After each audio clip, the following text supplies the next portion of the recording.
50 நாட்கள் தான் வேலை கொடுத்துருக்குறோம்.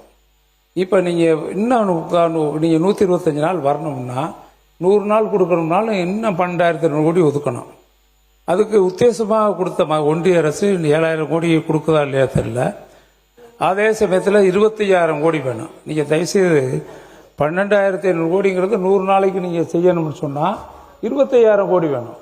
அப்போ மீண்டும் நம்முடைய மாநிலத்தினுடைய நிதிநிலை சுமை அதிகமாக இருக்கின்ற இந்த காலகட்டத்தில் இன்னும் ஒரு 5,000 கோடி நீங்கள் ஒதுக்கீடு செய்ய வேண்டிய அவசியம் வரும். மக்களுக்காக வேண்டி செய்யலாம், ஒன்றும் தப்பு இல்லை. மற்ற வேலைகள்லாம் நிறுத்திட்டு கூட நீங்கள் செய்யலாம். நீங்கள் முடிவெடுங்க. அதுக்கு தான் சொல்கிறேன், எல்லாம் மக்களுக்கு வேலை கிடைத்தால் போதும். காரணம், எங்கேயும் தமிழ்நாட்டில் எந்த நதியும் ஓடவில்லை, எந்த நதியும் இல்லை தமிழ்நாட்டில். எங்கே பார்த்தாலும் வறட்சியாக இருக்கிறது, மழை பொழிவு ரொம்ப குறைந்து. எங்கள் மாவட்டத்தில் எல்லாம் 86% பெண்கள் இதை நம்பித்தான் இருக்காங்க.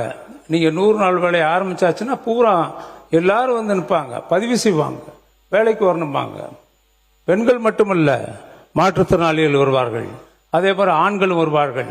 10 தோட்டம் இருக்கும், ஒரு தோட்டத்தில் கூட ஒரு சொட்டு தண்ணி இல்லை. 100 நாள் வேலையில் காத்திருப்பதை நான் பார்த்திருக்கிறேன் நேரடியாக.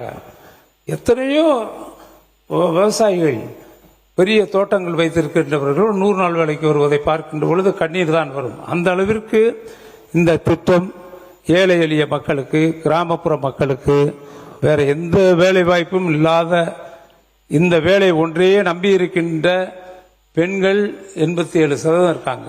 பெண்கள்லாம் பூரா தான் நம்பியிருக்காங்க. நீங்கள் 12,500 கோடி ஒதுக்கி இருக்கிறது சந்தோஷம். ஆனால் இதில் எவ்வளோ வேலை செய்ய முடியுங்கிறத நீங்கள் நிர்ணயிச்சுக்கோங்க. 100 நாள் வேலை கொடுப்பது என்றாலே 25,000 கோடி, கண்டிப்பாக 20,000 கோடிக்கு மேலே உங்களுக்கு தேவைப்படும் என்பதை நான் சொல்லி அடுத்ததாக கிராமப்புற சாலை திட்டத்திற்கு வருகிறேன். நம்ம கிராமப்புற சாலை திட்டம் என்றால் தமிழ்நாட்டில் 72ல் கிராமத்திற்கு சாலை அமைக்க வேண்டும் என்று சிந்தித்த ஒரே தலைவன் முத்தமிழறிஞர் கலைஞர். அவர் தான் கிராமப்புற சாலை திட்டத்தை கொண்டு வந்தார். வேறு யாரும் கொண்டு வரல. இந்த காங்கிரஸ் ஆட்சி காலத்தில் கொண்டு வரல, எப்போ எந்த காலத்தில் கொண்டு வரல. 72ல் கொண்டு வந்தாங்க. அந்த திட்டம் இப்ப மீண்டும் முதலமைச்சர் கிராமப்புற சாலை திட்டம் என்று எடுத்து ஏறத்தாழ 8,700 கோடிக்கு மேல் செலவிடப்பட்டு அந்த சாலைகள் எப்படி அமைக்க வேண்டும் என்பதை முதலமைச்சர் அவர்கள் 15 மில்லிமீட்டர் இருக்கக்கூடிய சாலைகளை 20 மில்லிமீட்டர் உயர்த்த வேண்டும். அந்த பிட்டுபின் கான்கிரீட் என்பதை 15-20 ஆக்கணும்.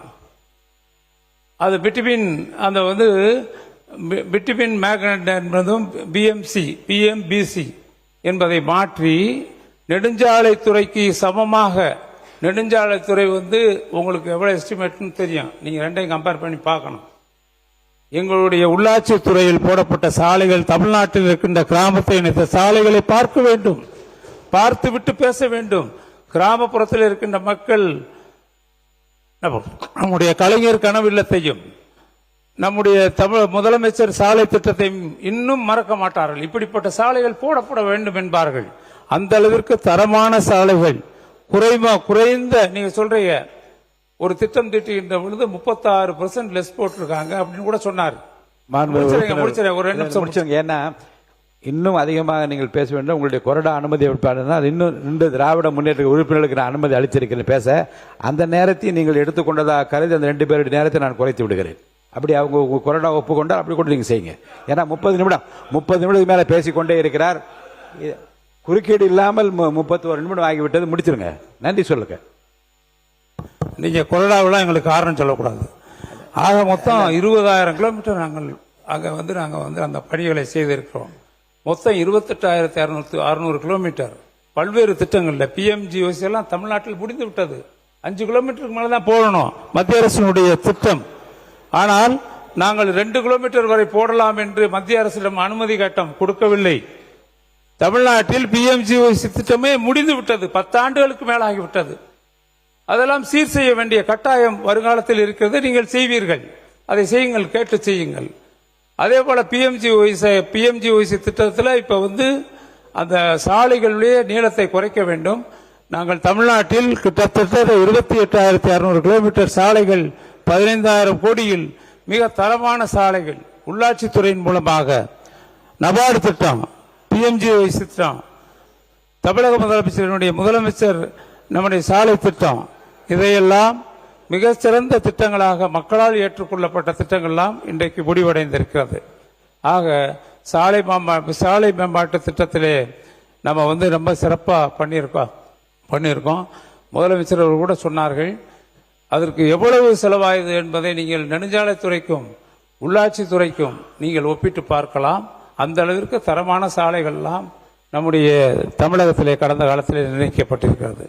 இதுபோக மகளிர் திட்டத்தை பற்றி சொல்லுகின்ற பொழுது 1989ஆம் ஆண்டு முதலாக தர்மபுரி மாவட்டத்தில் சுய உதவி குழு பெண்கள் தங்கள் சொந்த காலால் நிற்க வேண்டும் என்று நினைத்து அந்த திட்டத்தை இந்தியாவிலே உருவாக்கிய ஒரே முதலமைச்சர் எங்கள் முதல்வர் தமிழகத்தினுடைய சிற்பி முத்தமிழறிஞர் டாக்டர் கலைஞர் என்பதை நான் நினைவுகூர விரும்புகின்றேன்.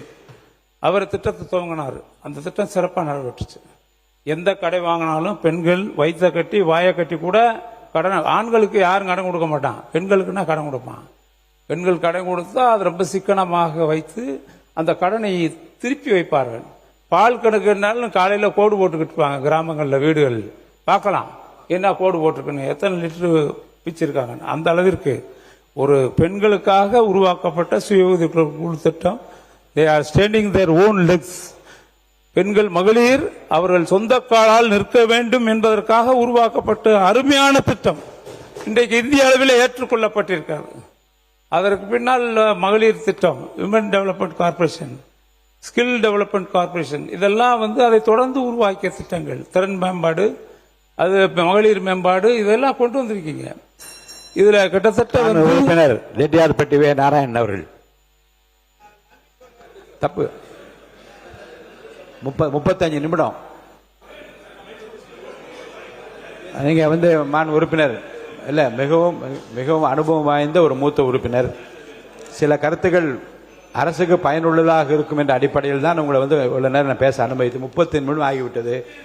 நன்றி சொல்லி முடிச்சிடணும். நன்றி சொல்லுங்க. இதில் ரொம்ப முக்கியமா ஜூலை மாதம் பார்த்தீங்கன்னா இந்திய அளவிலே இந்த விபிஜி ராம்ஜி திட்டம் மிக சரிவான நிலையில் இருக்கிறது. தமிழகத்தில் கூட 71 லட்சம் பேருக்கு தான் வேலைவாய்ப்பு வழங்கப்பட்டிருப்பதாக ஒரு மாத காலத்தில் 71 லட்சம். கடந்த ஆண்டை ஒப்பிட்டு பார்த்தால் 2,41 லட்சம் பேருக்கு மகாத்மா காந்தி வேலை உறுதியளிப்பு திட்டத்தில் வழங்கப்பட்டிருக்கிறது. இதனுடைய தொடர்ச்சியாக நாம் பார்க்கின்ற பொழுது இந்த மகளிர் மேம்பாட்டு திட்டத்தை பொறுத்தளவில் இதில் வந்து 1 லட்சம் கோடி கடன் இணைத்திருக்கிறார்கள் எங்களுடைய அரசு. அது போக ஸ்கில் டெவலப்மெண்ட் கொண்டு வந்திருக்காங்க. ஸ்கில் ரெஜிஸ்ட்ரி எங்களுடைய முதலமைச்சர் ஓபன் பண்ணியிருக்காங்க. இதில் அந்த இருக்கக்கூடிய பெண்கள், பணியாற்றக்கூடிய பெண்களுடைய ஏறத்தாழ 15,000 பேர், அதில் 15,000 குழுக்களுடைய அந்த ஸ்கில், அந்த திறன் மேம்பாட்டு பயிற்சி பெற்றவர்கள், பிளாக் டெவலப்மெண்ட், டிஸ்ட்ரிக்ட் டெவலப்மெண்ட்ல அளவில் இருக்கக்கூடிய அந்த அதில் ஏற்கனவே பணியாற்றியவர்களுடைய பட்டியலை பதிவு செய்வது, அந்த ஸ்கில் ரெஜிஸ்ட்ரியில் பதிவு செய்வது என்று திட்டமிட்டு அதை டிஜிட்டல். உறுப்பினர் ரெட்டியார்பட்டி